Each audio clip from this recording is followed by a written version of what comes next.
Daily Words of God. During God's time in the flesh, the submission He requires of people does not involve refraining from making judgments or resisting as they imagine.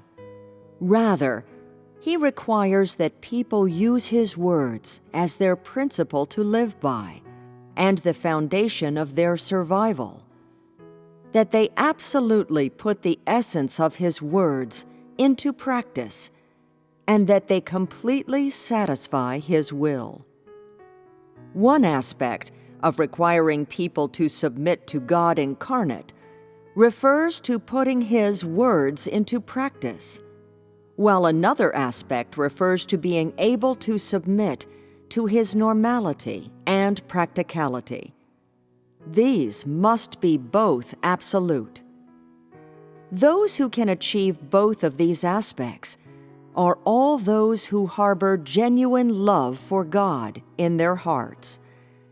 They are all people who have been gained by God, and they all love God as they love their own lives. God incarnate bears normal and practical humanity in His work. In this way, His exterior shell of both normal and practical humanity becomes an enormous trial for people. It becomes their greatest difficulty. However, God's normality and practicality cannot be avoided.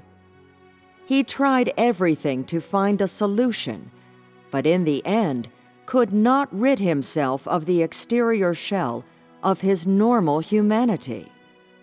This was because, after all, He is God become flesh, not the God of the Spirit in heaven.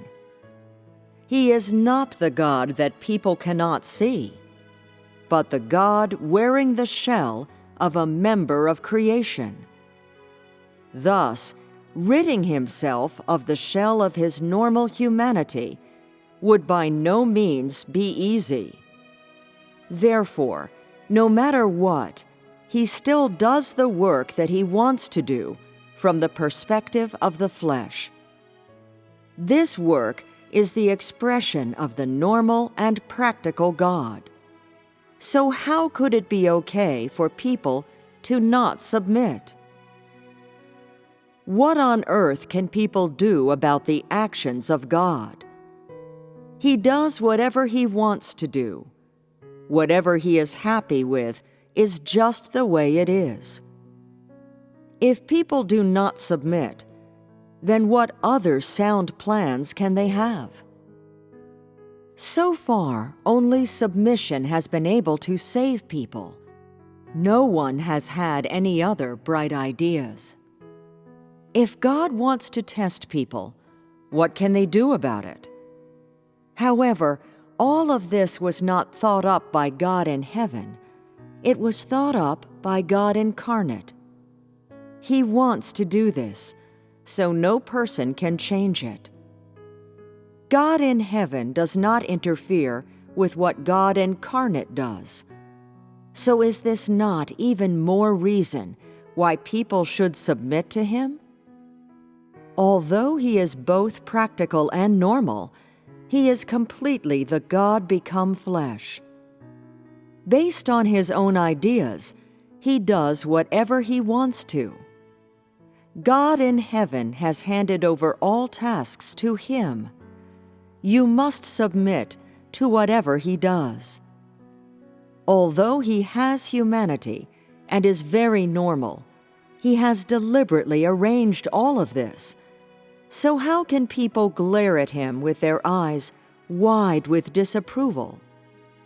He wants to be normal, so He is normal. He wants to live within humanity, so He lives within humanity.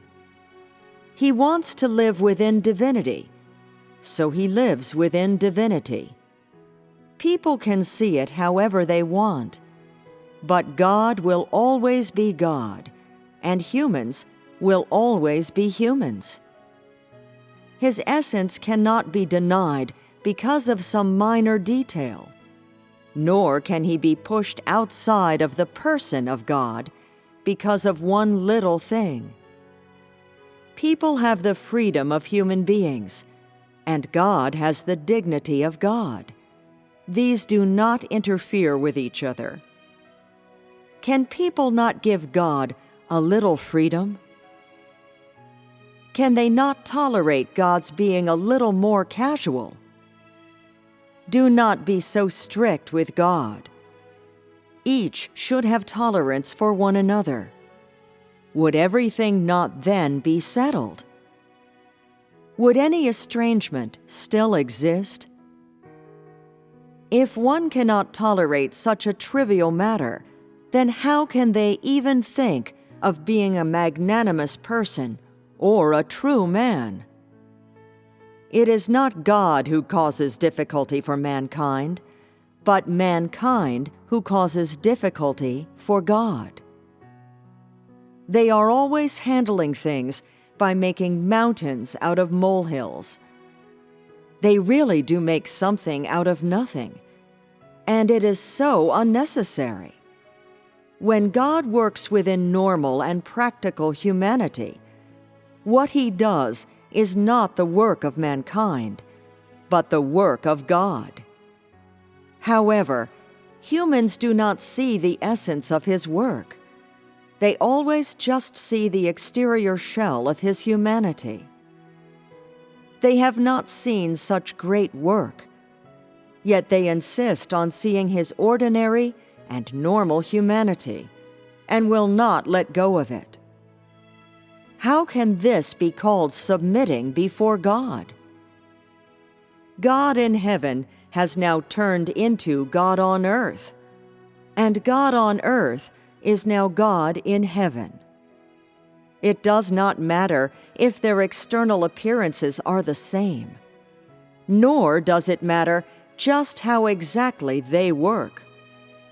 In the end, he who does God's own work is God himself. You must submit whether you want to or not. This is not a matter in which you have a choice. God must be obeyed by humans, and humans must absolutely submit to God without the slightest bit of pretense. The group of people whom God incarnate wants to gain today are those who conform to his will.